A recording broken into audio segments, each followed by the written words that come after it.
सभी को नमस्कार। सामाजिक विज्ञान में अपने 8 लेसन तक की अपनी चर्चा कंप्लीट हो चुकी थी। आज के वीडियो में अपन प्रारंभ करेंगे 9वां लेसन। अब लेसन प्रारंभ करें उससे पहले अपन देख लें कि बोर्ड परीक्षा में ये वाला लेसन होगा कितने नंबर का? 3 नंबर का। 3 नंबर का लेसन होगा, उसमें से 1% तो आएगा कितने नंबर का? 2 नंबर का। 1% आएगा कितने नंबर का? 1 नंबर का। और 1 नंबर का जो प्रश्न होगा वो रिक्त स्थान वाला होगा। होता है ना, खाली स्थान की पूर्ति करो, कोई एक बीच में खाली जगह होगी वहां आपको भरना पड़ेगा। तो कुल मिला के अपने को छोटे प्रश्नों के हिसाब से इस लेसन को लेकर चलना है कि 1 नंबर वाला प्रश्न अपना सही हो जाए और 2 नंबर वाला प्रश्न अपना सही हो जाए। चलो करते हैं प्रारंभ। सबसे पहले तो अपन शुरुआत करें भारतीय कृषि को, इसको ऐसे करना, भारतीय कृषि का ऋतुओं के आधार पर वर्गीकरण। भारतीय कृषि का ऋतुओं के आधार पर वर्गीकरण। तो भारतीय कृषि को ऋतुओं के आधार पर 3 भागों में बांटा गया है: खरीफ की फसल, रबी की फसल और जायद की फसल। पहला अपन बात करें कौन सी फसल? खरीफ की फसल। दूसरा अपन बात करें कौन सी फसल? रबी की फसल। तीसरा अपन बात करें कौन सी फसल? जायद की फसल।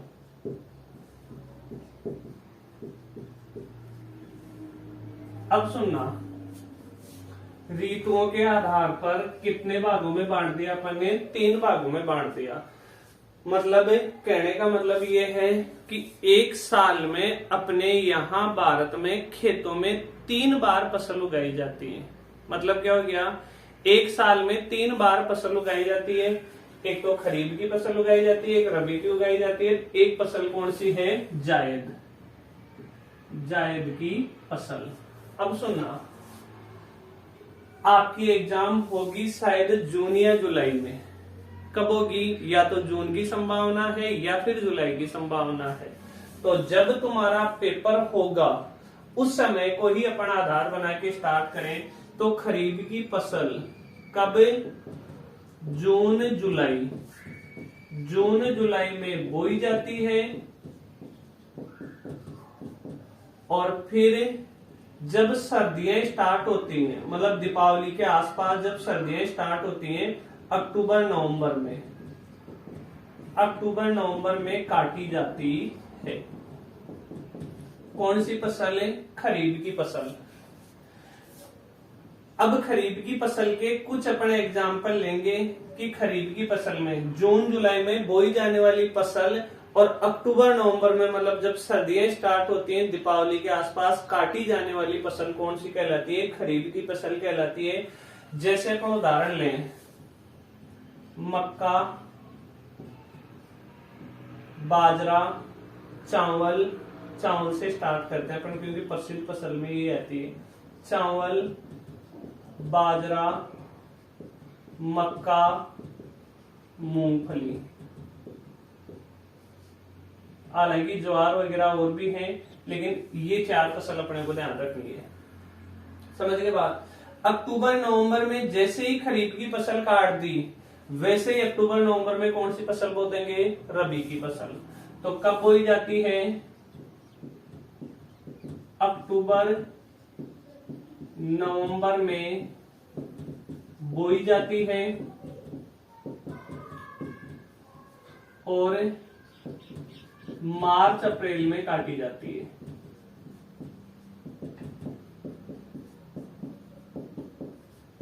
ये तो हो गया इसका समय। अब इसके अपन एग्जाम्पल लें तो इसमें जो फसल आती है गेहूं, जौ, चना, सरसों, ये कौन सी फसल है? रबी की फसल है। मार्च अप्रैल में जैसे ही रबी की फसल की कटाई होगी, कौन सी फसल बो दी जाती है? जायद की फसल। तो जायद की फसल की बात करें अपन, कब बोई जाएगी? मार्च अप्रैल में। मार्च अप्रैल में बोई जाती है और फिर जून जुलाई में काट ली जाती है। जून जुलाई में काटी जाती है। इस जायद की फसल में आती हैं फल सब्जियां। तो अपन एक तो इसमें तरबूज का उदाहरण ध्यान रख लेना, एक ककड़ी ध्यान रख लेना, एक खीरा ध्यान रख लेना। खीरा, ककड़ी वगैरह, टमाटर वगैरह इसी में आते हैं। सारी जो फल सब्जियां वगैरह है ना वो जायद में। जून जुलाई में जायद की फसल जैसे ही कटेंगे, जून जुलाई में बो देंगे कौन सी? खरीफ की फसल। अक्टूबर नवंबर में काट लेंगे तो अक्टूबर नवंबर में ये बो देंगे, मार्च अप्रैल में काट लेंगे। ये काटते ही मार्च अप्रैल में ये वाले बो देंगे, जून जुलाई में काट लेंगे, जून जुलाई में काटते ही फिर वापस ये बो देंगे। तो ये फसल का चक्कर चलता रहता है। समझ गए बात? अब सुनना, इतना बड़ा प्रश्न अपने से पूछा नहीं जा सकता, क्योंकि अधिकतम अपने से पूछा जाएगा कितने नंबर का? 2 नंबर का। अब या तो अपने से पूछा जाएगा खरीफ की फसल का समय बताते हुए इसके 2 उदाहरण बताओ। उदाहरण 2 से ज्यादा नहीं पूछे जाएंगे। तो खरीफ की फसल का ये समय हो गया, ये 2 उदाहरण हो गए, मतलब 2 नंबर का प्रश्न अपना कंप्लीट। रबी की फसल का समय बताते हुए इसके 2 उदाहरण बताइए। जायद की फसल का समय बताते हुए इसके 2 उदाहरण बताइए। मतलब 3 प्रश्न अपने एक साथ कंप्लीट होते हैं। ये पूरा प्रश्न, ये वाला प्रश्न आपसे कभी नहीं पूछा जाएगा। ये वाला प्रश्न पूछा जाएगा तो ये पूछ सकते हैं कि भारतीय कृषि का ऋतुओं के आधार पर कितने भागों में वर्गीकरण किया गया है, नाम लिखो। तो खरीफ की फसल, रबी की फसल, जायद की फसल, अपना आंसर कंप्लीट। उदाहरण 2-2 ही आपसे पूछे जाएंगे, लेकिन ये 4-4 उदाहरण, इसके 3 याद रखने। इसके ये 4-4 लिखवाने के पीछे कारण ये है कि ये आपको चारों याद इसलिए रखने हैं क्योंकि रिक्त स्थान, जो खाली स्थान का 1 नंबर का प्रश्न बनता है, उसमें आपसे पूछा जा सकता है मूंगफली एक खाली स्थान आ गया की फसल है, तो खाली स्थान में क्या आएगा? खरीफ की फसल है। यहां पूछ लिया आपसे सरसों एक खालिस्तान की फसल है, तो किसकी फसल है? रबी की फसल है। ये रिक्त स्थान में आपके काम में आ सकते हैं, इसलिए ये 4-4 उदाहरण मैंने आपके सामने लिखे हैं। समझ के बाद? तो एक तो आपको ये ऐसे कैसे याद करना है, ले इसका स्क्रीनशॉट।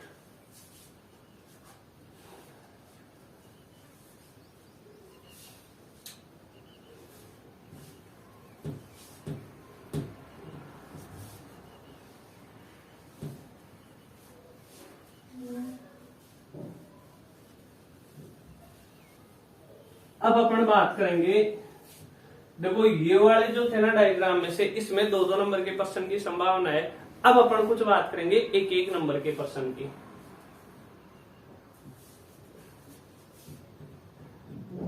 जैसे एक तो बाजरे को लेकर कौन कौन सा प्रश्न बन सकता है? केवल एक ही प्रश्न बन सकता है। आप ध्यान रखोगे, बाजरा उत्पादन में भारत का विश्व में पहला स्थान है। खत्म काम। समझ गए? खालिस्तान में पूछा जा सकता है, बाजरा उत्पादन में भारत का विश्व में स्थान है, कौन सा? पहला स्थान है।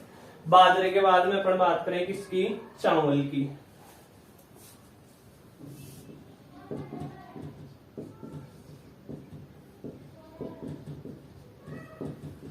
चावल उत्पादन में भारत का विश्व में दूसरा स्थान है। समझ गए बात? चावल उत्पादन में भारत का विश्व में कौन सा स्थान है? दूसरा। मतलब चावल उत्पादन में पहला स्थान तो है चीन का, सबसे ज्यादा चावल का उत्पादन चीन में होता है। चीन के बाद कहां होता है? भारत में होता है। तो चीन तो अपने को याद रखने की आवश्यकता नहीं है। भारत का स्थान कौन सा है? दूसरा। चावल की 3 किस्म आपसे पूछी जा सकती है। चावल की 3 किस्म कौन कौन सी होती हैं? एक तो होती है अमन, एक होती है ओस, एक होती है क्या? बोरो। देखो ओस को कई जगह आउस भी लिखा हुआ मिलता है, वो भी सही है। आउस याद करो चाहे ओस याद करो, एक ही बात है। तो चावल की किस्म अपने को ध्यान रखनी है, कितनी 3 होती है, अमन, ओस, बोरो। चावल में 2% याद करने हैं। फिर अपन बात करें किसकी, गेहूं की। गेहूं उत्पादन में भारत का विश्व में तीसरा स्थान है। गेहूं उत्पादन में भारत का विश्व में तीसरा स्थान है। मतलब पहला और दूसरा स्थान तो आता है चीन और अमेरिका का। चीन और अमेरिका के बाद में तीसरे नंबर पे गेहूं उत्पादन में सबसे बड़ा देश कौन सा आता है, भारत आता है। गेहूं के बारे में हाँ, 1 नंबर का प्रश्न ये भी बन सकता है, भारत हरित क्रांति के बाद गेहूं में आत्मनिर्भर बना। यहां रिक्त स्थान मिलेगा आपको इस जगह, यहां रिक्त स्थान मिलेगा इस जगह, यहां रिक्त स्थान मिलेगा इस जगह, यहां रिक्त स्थान मिलेगा इस जगह, कि भारत किस क्रांति के बाद गेहूं में आत्मनिर्भर बना, हरित क्रांति के बाद। समझ गए बात। फिर अपन बात करते हैं मक्का की।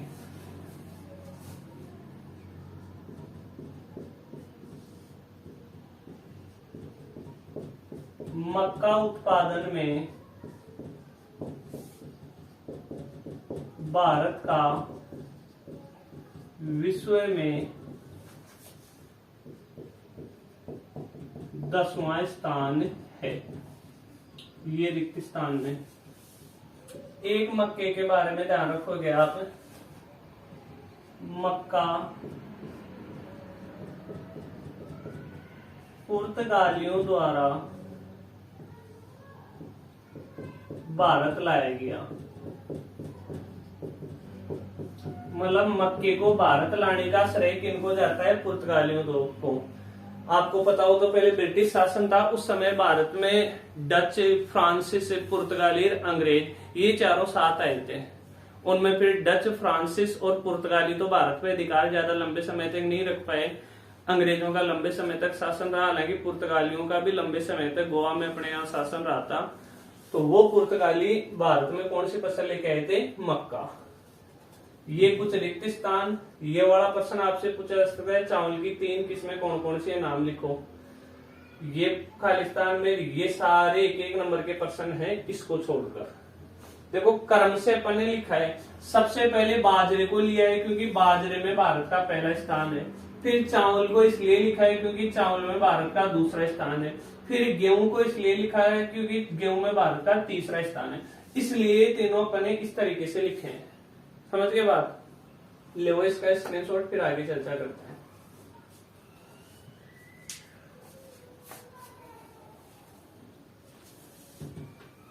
ये सारे 1-1 नंबर के प्रश्न बन रहे थे अपने। 2 नंबर का प्रश्न बनेगा तो उसमें से बनेगा किसमें, जो अपन ने विभाजन किया था खरीफ, रबी और जायद का, उसमें से। और या फिर आगे अब अपन 2 नंबर की और चर्चा करेंगे। पहले तो 1 नंबर का एक प्रश्न आपसे ये भी पूछा जा सकता है, भारत में है या राजस्थान में। राजस्थान में, राजस्थान के संदर्भ में एक प्रश्न है, राजस्थान में शुष्क कृषि किन जिलों में होती है। तो राजस्थान में देखो शुष्क कृषि, जो अपने राजस्थान का मैप देखा था, ये इधर वाले राजस्थान के जो जिले हैं, जैसलमेर हुआ, बीकानेर हुआ, बाड़मेर हुआ, जोधपुर हुआ, ये क्या है कि रेगिस्तानी जिले हैं। इधर कौन सी कृषि होती है, शुष्क कृषि होती है। जैसलमेर, जोधपुर, जैसे से आ गया बीकानेर, बाड़मेर। तो इन 4 जिलों में शुष्क कृषि होती है, जैसलमेर, जोधपुर, बीकानेर, बाड़मेर। तो इसका आंसर क्या होगा,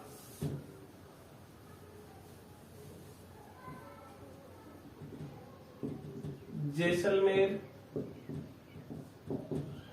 जोधपुर, बीकानेर और बाड़मेर। इन 4 जिलों में कौन सी, शुष्क का मतलब होता है जहां बारिश नहीं होती उस क्षेत्र को कहते हैं शुष्क या सूखा क्षेत्र। तो जहां सूखा होगा वहां शुष्क कृषि होती है। अगला है सिंचित कृषि। देखो सिंपल सिंपल प्रश्न है। अगला है सिंचित कृषि किसे कहते हैं। बहुत सिंपल सा आंसर है, ऐसी कृषि जिसमें उत्पादन के लिए सिंचाई की आवश्यकता हो। उत्पादन के लिए सिंचाई की आवश्यकता हो उसे सिंचित कृषि कहते हैं। उसे सिंचित कृषि कहते हैं। देखो कुछ जगह ये होता है जहां वर्षा से काम चल जाता है। अपन ने फसल बो दी, वर्षा के भरोसे खेती बाड़ी अपने हो भी जाती है। कई जगह हैं ऐसी जहां वर्षा के भरोसे खेती हो जाती है, लेकिन कुछ जगह ऐसी हैं जहां कृषि करने के लिए सिंचाई की आवश्यकता पड़ती हो। वहां उत्पादन तभी हो पाता है जब सिंचाई करें। तो उस कृषि को क्या कहते हैं, सिंचित कृषि। तो ऐसी कृषि जिसमें उत्पादन के लिए सिंचाई की आवश्यकता, उसे क्या कह देते हैं अपन, सिंचित कृषि। अगला है कपास उत्पादन वाले राज्य।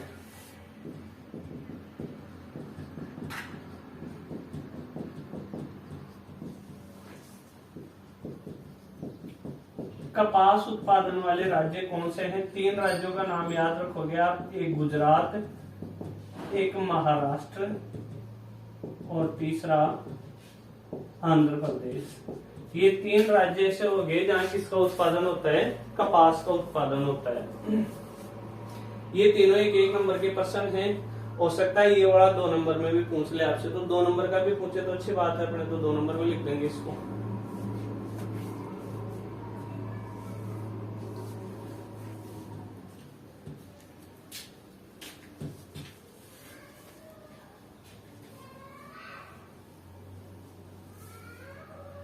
अब जो प्रश्न है ना, 5 प्रश्न अब अपन और करेंगे और वो 5 प्रश्न होंगे अपने 2-2 नंबर के। 5 प्रश्न इतने महत्वपूर्ण है कि शायद संभवतः उन 5 प्रश्नों में से 100% 2 नंबर वाला तो इनमें से बनेगा, जो अब अपन 5 प्रश्नों की चर्चा करेंगे। क्योंकि पहले तो मोस्टली 1-1 नंबर वाले हुए थे और शुरुआत वाला अपन ने 2 नंबर का देखा था, लेकिन सबसे ज्यादा महत्वपूर्ण अब 5 प्रश्न आएंगे। एक अपन देखें, नरमा किसे कहते हैं?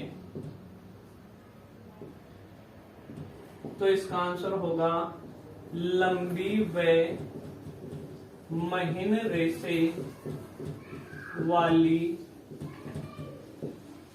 अमेरिकन कपास को पंजाब, हरियाणा व राजस्थान। लंबी व महीन रेशे वाली अमेरिकन कपास को पंजाब, हरियाणा व राजस्थान में नरमा कहते हैं। इसी में आगे लिखना, भारत में कुल कपास का 50% यही कपास होती है। मतलब भारत में जितने भी कपास का उत्पादन होता है उसमें 50% कौन सी कपास का उत्पादन होता है, नरमा का। अपने जो सिर के बाल होते हैं एकदम कैसे होते हैं, लंबे और एकदम महीन रेशे वाले होते हैं। जो बाल है, सिर के बाल हैं, तो लंबी और महीन रेशे वाली ऐसी ही एक कपास आती है। कौन सी कपास, अमेरिकन कपास। इस अमेरिकन कपास को ही पंजाब, हरियाणा व राजस्थान में क्या कहते हैं, नरमा कहते हैं। ध्यान रखना, वही 3 राज्य हैं जिनमें भाखड़ा नांगल परियोजना स्थित है। भाखड़ा नांगल परियोजना का लास्ट लेसन में अपन ने चर्चा की थी ना, 8वें लेसन में, वो 3 राज्यों में ही थी, पंजाब, हरियाणा और राजस्थान। तो ये 2 नंबर का प्रश्न बनता है आपके। अगला अपन बात करें स्थानांतरित कृषि या झूमिंग कृषि।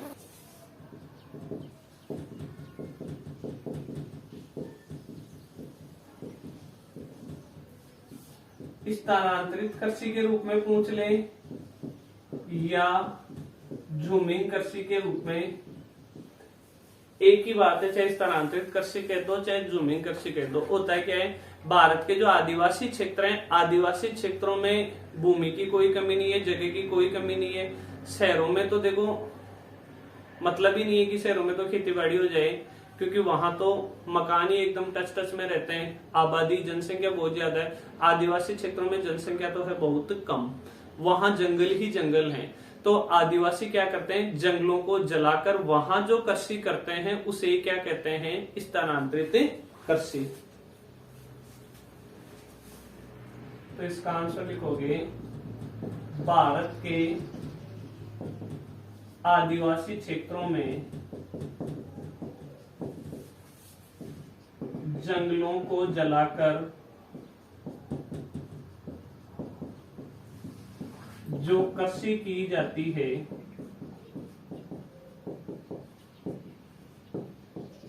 उसे ही, ये लो, स्थानांतरित कृषि पूछे तो लिख देना उसे स्थानांतरित कृषि कहते हैं, झूमिंग कृषि पूछे तो लिख देना उसे ही झूमिंग कृषि कहते हैं।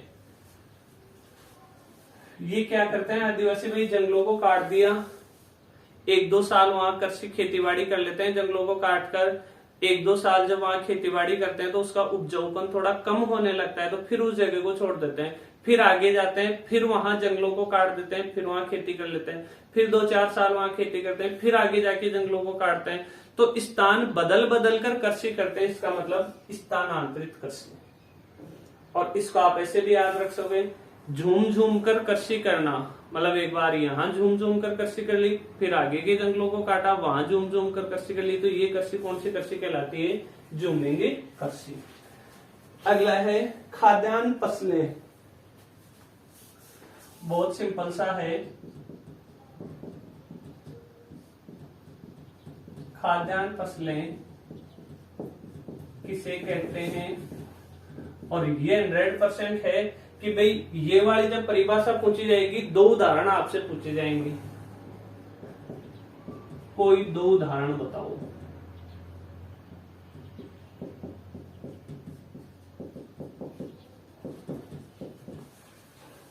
सिंपल सा है, खाद्यान्न फसलें, ऐसी फसलें जिनको हम भोजन के रूप में काम में लेते हैं, वही फसलें क्या कहलाती हैं, खाद्यान्न फसलें।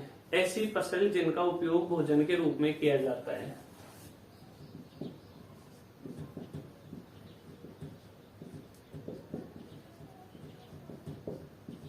ऐसी फसल जिनका उपयोग भोजन के रूप में किया जाता है,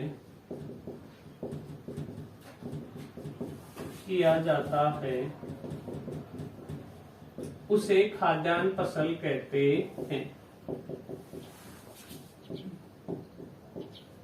खाद्यान्न फसलें कहते हैं।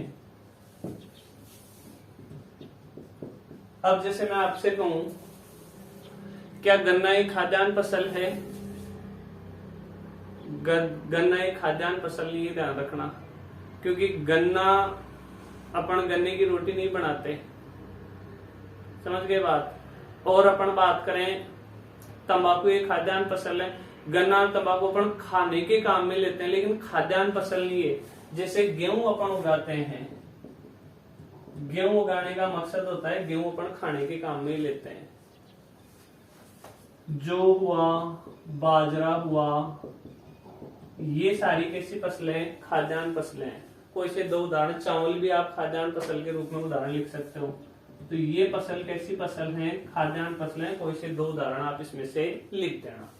5 प्रश्नों की अपन ने बात की थी, 3 प्रश्न हो चुके हैं, इनका स्क्रीनशॉट लो, फिर इसको मिटा के और 2 प्रश्न देखते हैं पर।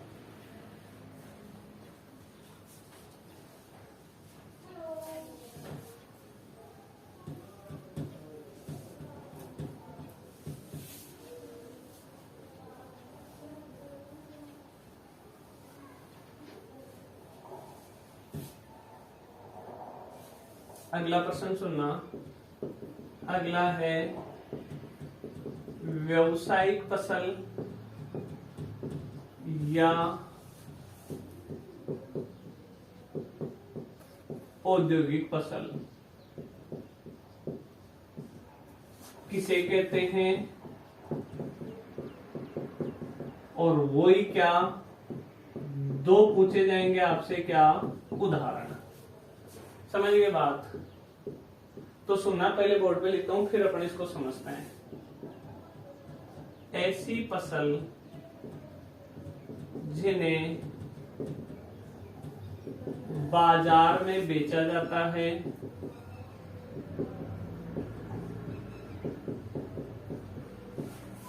फिर वे उद्योगों में कच्चे माल के रूप में काम में आती है, रूप में काम में आती है। अब सुनना, जैसे अपन बात करें गन्ना, जैसे अपन बात करें कपास, जैसे अपन बात करें जूट, और अपन बात करें तंबाकू, ये कुछ कैसी फसलें, व्यवसायिक फसलें। गन्ना अपन बोते हैं, कोई भी किसान गन्ना खाने के लिए नहीं बोता, गेहूं जो चावल बाजरा ये सब खाने के लिए बो लेते हैं। जो भी किसान गन्ना बोता है, कपास बोता है, जूट बोता है, तंबाकू बोता है, उस किसान का मकसद होता है कि अपन इस फसल को बाजार में बेचेंगे। गन्ना बो दिया, बाजार में बेच दिया, फिर वो गन्ना जाता है उद्योगों में, और उद्योगों में फिर उस गन्ने से बनती है क्या, चीनी। तो उस चीनी बनाने वाले उद्योग में कच्चा माल क्या हुआ, गन्ना। समझ गए बात? तो ऐसी फसल जिसे बाजार में बेचा जाता है, मतलब गन्ने को बाजार में बेचा जाता है, फिर वे उद्योगों में कच्चे माल के रूप में काम में आती है। कपास का जैसे कपड़ा बनता है, कपास को अब भाई किसान ने बाजार में बेच दिया, फिर वो कपास जाएगा उद्योगों में, कच्चे माल के रूप में काम में आ गया, फिर कपास का क्या बनता है, उद्योग में कपड़ा बनता है। अब अपन ये भी कह सकते हैं कि भाई जब इन फसलों को उद्योगों में मतलब बाजार में बेचा जाता है, बदले में बताओ किसान को मुद्रा मिलती है या नहीं मिलती, मिलती है ना। तो अपन कह सकते हैं इन्हें मुद्रा दायिनी, मतलब मुद्रा देने वाली, क्योंकि बाजार में बेचेगा किसान तो बदले में किसान को क्या मिलेगी, मुद्रा मिलेगी, मनी मिलेगी। और वो बताओ नगद में ही मिलेगी ना, कि ये लो भाई आपके 50,000 का गन्ना हुआ, ये लो 50,000 रुपए, नगद मिला कि नहीं मिला। तो मुद्रा दायिनी फसलें या नगदी फसलें भी कहते हैं।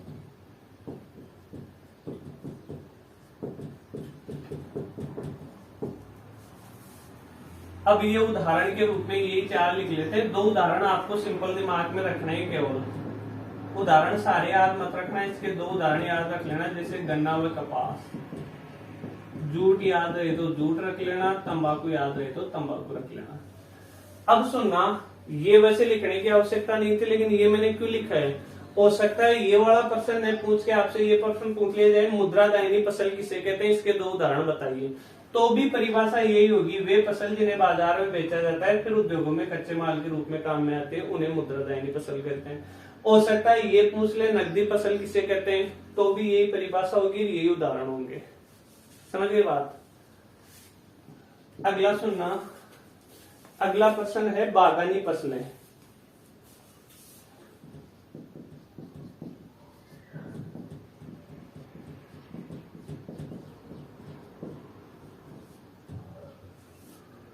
बागानी फसल किसे कहते हैं, और वही दो उदाहरण। सिंपल सा है,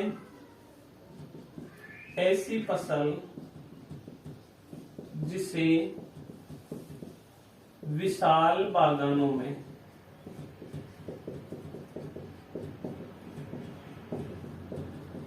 उगाया जाता है, बस उन्हें क्या कहते हैं, बागानी फसल कहते हैं। जैसे सुनना, आपने नाम सुना होगा चाय के बागान। कभी छोटे से जमीन के टुकड़े पे चाय नहीं उगाई जाती, चाय की खेती जहां होती है, कॉफी की खेती जहां होती है, वो क्या होता है कि मतलब बड़े बड़े खेतों में होती है एक साथ। तो विशाल बागान अपन बोल सकते हैं, बड़े बड़े बागान भी बोल सकते हैं। तो ऐसी फसल जिसे विशाल बागानों में उगाया जाता है उसे बागानी फसल कहते हैं। इसके दो अपने को उदाहरण ध्यान रखना है, एक तो चाय जो पीने के काम में लेते हैं, दूसरी कॉफी जिसे अपन पीने के काम में लेते हैं। समझ गए बात। और इसी के साथ अपना नवा जो लेसन था वो भी होता है क्या, कंप्लीट। अब देखो कुछ जो चेंजिंग हुआ है ना उसमें आपको, अब ये नवा लेसन जैसे मैंने कंप्लीट करवा दिया तो पुराने वाला वीडियो देखने की आवश्यकता नहीं है। नोट्सों में आप थोड़ा बहुत बदलाव कर लेना, जो बदलाव मैंने किया है उस तरीके से आप इसको वर्तमान तरीके से थोड़ा याद करना आपको, क्योंकि सिलेबस में भी तो अपने काफी कुछ चेंजिंग आ गया ना। तो ले इसका स्क्रीनशॉट।